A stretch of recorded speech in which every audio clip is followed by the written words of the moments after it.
সর্বোচ্চ সংখ্যক আওয়ামী ভোট পেয়ে প্রধানমন্ত্রিত্ব নিশ্চিত হল কার এবং কিভাবে? তথ্যটি চাঞ্চল্যকর নিঃসন্দেহে। প্রিয় দর্শক শ্রোতা, আসসালামু আলাইকুম এবং অসংখ্য শুভকামনা সবার জন্যে। বিষয়টি সত্যিই চাঞ্চল্যকর। কার প্রধানমন্ত্রিত্ব নিশ্চিত হলো এবং কত পার্সেন্ট ভোট পেয়ে, তাও আবার আওয়ামী ভোট। তো প্রিয় দর্শক শ্রোতা, শুক্রবার পরামর্শক সংস্থা ইনোভেশন কনসাল্টিং তৃতীয়বারের মতো তাদের মতামত জরিপের ফলাফল প্রকাশ করেছে।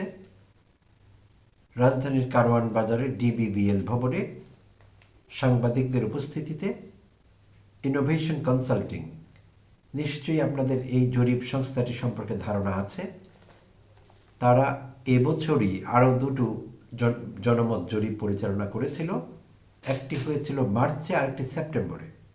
এটি তাদের তৃতীয় রাউন্ডের মতামত জরিপ বা জনমত জরিপ, আসছে ত্রয়োদশ জাতীয় সংসদ নির্বাচনকে সামনে রেখে।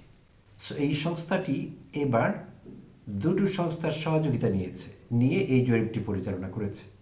আর সেই দুটো সংস্থা হলো BRAIN এবং ভয়েস ফর রিফর্ম। এই দুটো নাগরিক প্ল্যাটফর্মের সহযোগিতা নিয়ে ইনোভেশন তাদের থার্ড রাউন্ডের জনমত জরিপ প্রকাশ করল। আগের দুটো রাউন্ডের ফলাফল আমরা জেনেছিলাম, তো সেই ফলাফলের চাইতে এইবার এই ফলাফলটি একটু ভিন্ন।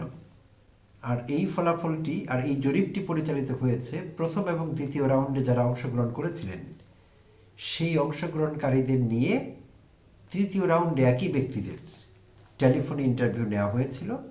এর মধ্যে 5,147 জন সাক্ষাৎকার দিয়েছিলেন টেলিফোনে। আগের দুটো পর্ব মিলিয়ে ফার্স্ট রাউন্ড অ্যান্ড সেকেন্ড রাউন্ডে যারা অংশগ্রহণ করেছিলেন একই অংশগ্রহণকারী। আর 16 থেকে 27 জানুয়ারি এই সময়কাল শহর এবং গ্রামের দুই জায়গা থেকে লোক কালেক্ট করা হয়েছিল স্যাম্পল। তো এইভাবে এই জরিপটি পরিচালিত হয়। তো জরিপে সত্যিকার অর্থে কিছু চাঞ্চল্যকর তথ্য উঠে এসেছে। তো দেখি কি আছে এখানে। প্রথমত, 47.6% মানুষ তাদের মতামতে বলছেন যে তারা আগামী সংসদে, জাতীয় সংসদ নির্বাচনে ফলাফলে তারেক রহমানকে ভবিষ্যৎ প্রধানমন্ত্রী হিসেবে দেখতে পাচ্ছেন। এটি তাদের প্রত্যাশা। তারেক রহমানকে 47.6% মানুষ ভবিষ্যৎ প্রধানমন্ত্রী হিসেবে তারেক রহমানকে ভিজুয়ালাইজ করছেন। তাদের ধারণা তারেক রহমান প্রধানমন্ত্রী হবেন। 22.5% মানুষ জামায়াত আমির ডাক্তার শফিকুর রহমানকে ভবিষ্যৎ প্রধানমন্ত্রী হিসেবে দেখতে চাইছেন বা দেখছেন। আসলে 2.7% অংশগ্রহণকারী বলেছেন এনসিপির নাহিদ ইসলাম ভবিষ্যৎ প্রধানমন্ত্রী হবেন। 22.2% মানুষ বলেছেন তারা আসলে জানেন না প্রধানমন্ত্রী কে হতে যাচ্ছেন। আচ্ছা, তো এখানে শেষ পর্যন্ত তাদের জিজ্ঞেস করা হয়েছিল, একেবারে শেষ পর্যন্ত আপনারা কি ভাবছেন, অল্পই কয়েকদিন বাকি আছে নির্বাচনের।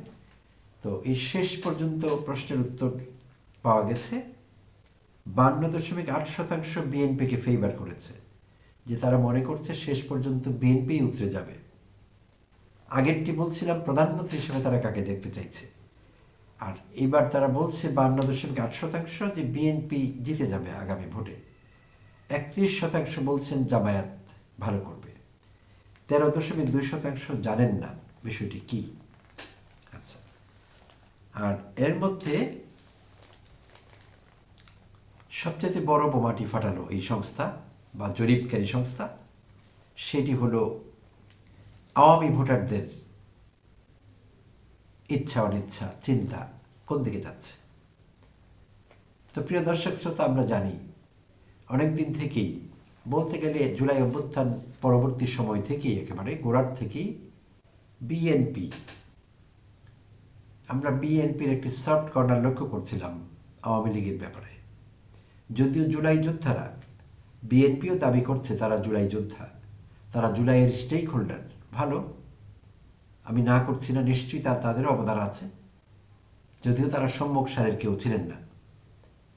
তো জুলাই যোদ্ধা হয়েও বা স্টেক হোল্ডার হয়েও তারা আওয়ামী লীগের সম্পর্কে এক ধরনের তাদের রাগ ঢাক তাদের মধ্যে ছিল, এবং আওয়ামীদের অপরাধগুলোকে তারা টোন ডাউন করবার চেষ্টা করছিলেন, ডাউন প্লে করবার চেষ্টা করছিলেন, এবং এটি নিয়ে তাদের অনেক কথা শুনতে হচ্ছে, কটাক্ষ শুনতে হয়েছে।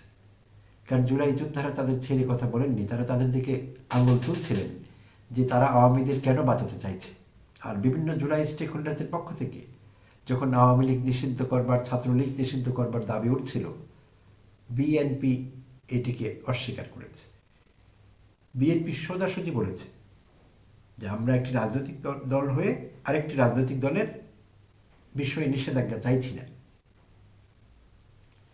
তারপর তারা নানা রকম কথাবার্তা বলেছে, আওয়ামী লীগারদের তারা দলে নেবেন, ক্লিন ইমেজের হলে সমস্যা নেই, নানা রকম বয়ান তারা। এবং তারা বিষোদ্গার করেননি খুব বেশি শেখ হাসিনা সম্পর্কে বা আওয়ামী লীগ সম্পর্কে। এইটিও দেশের মানুষকে বিস্মিত করেছে, কারণ তৃণমূলে যেই পরিমাণ নেতাকর্মী আওয়ামী লীগ আমলে শেখ হাসিনা দ্বারা নির্যাতিত হয়েছিলেন, সেই সংখ্যা বিশাল, অসংখ্য। তো তাই তাদের প্রতিক্রিয়া যেরকম আসা দরকার ছিল আওয়ামী লীগ সম্পর্কে, আসেনি। আর এর মাধ্যমে আমি এই কথা বলছি না যে আওয়ামীদের ধরে পিটুনি দিতে হতো, না, এটি ঠিক হতো না। এটি এক বিষয় যে তারা সংযম পালন করেছেন। তারেক রহমান লন্ডন থেকে আহ্বান জানিয়েছিলেন প্রতিহিংসা পরায়ণ না হতে, বেগম খালেদা জিয়া বাংলাদেশ থেকে বলছিলেন ফাইন। তো ফিজিক্যালি প্রতিহিংসা পরায়ণ হবার দরকার নেই, কারো ওপর কেউ অ্যাসল্ট করবে এটিও প্রত্যাশিত না, কিন্তু অন্তত মুখে প্রতিক্রিয়া দেখানো, রাগ দেখানো, উৎসাহ দেখানো, কারণ তারা নির্যাতিত, ভয়াবহভাবে নির্যাতিত তারা। তো সেটিও তারা দেখায়নি, বিস্ময়ের সঙ্গে আমরা লক্ষ্য করেছি। তো তখন থেকে অনেকে বলবার চেষ্টা করছিলেন যে তারা আসলে আওয়ামী ভোট ব্যাংক ব্যবহার করতে চাইছে আগামী নির্বাচনে, সেজন্যই তারা একেবারে নিশ্চুপ আওয়ামী লীগ সম্পর্কে, শেখ হাসিনা সম্পর্কে। তো যাই হোক, তো তারা বোধহয় জেনে শুনেই তা করছিলেন যে একসময় আওয়ামী লীগ তাদের কাজে আসবে, এবং তারা ধৈর্য সহকারে কাজটি করছিলেন, এবং মনে হচ্ছে তারা ধৈর্যের ফল পেয়েছেন। তো এই সংস্থা ইনোভেশন কনসাল্টিং আওয়ামী লীগের ভোটারদের সম্পর্কে যে তথ্য আমাদের জানালো বা জানলাম, আওয়ামী লীগের ভোটাররা 32.9% বিএনপিকে ভোট দেবে, 32.9%। 13.2% জামায়াতকে ভোট দেবে, আর 41.3% তারা জানে না তারা কোথায় ভোট দেবে বা কাকে ভোট দেবে। তো যদ্দূর পাওয়া গেছে বিএনপি এবং জামায়াত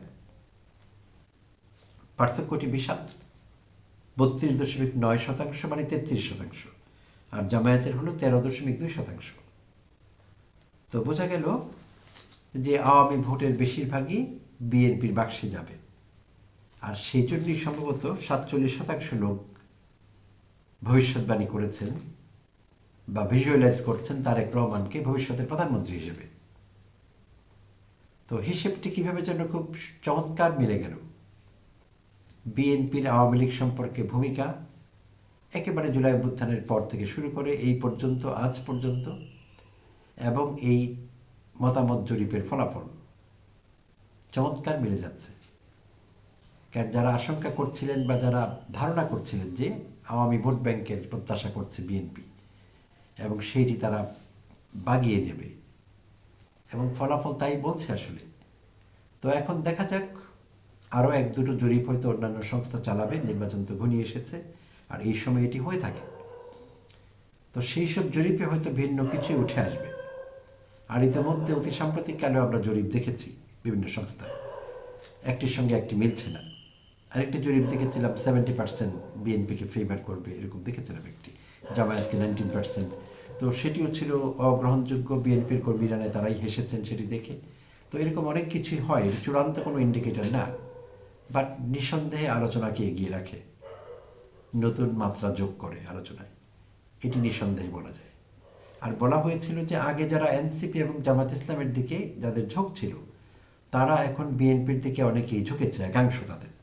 এবং বলা হয়েছে তারেক রহমানের কামব্যাক, দেশে ফিরে আসা, এবং বেগম খালেদা জিয়ার প্রয়াণ, এই দুটো কারণে বেশ কিছু নতুন ভোটার তৈরি হয়েছে বিএনপির জন্যে, যারা ডিসাইড করতে পারেননি আগে।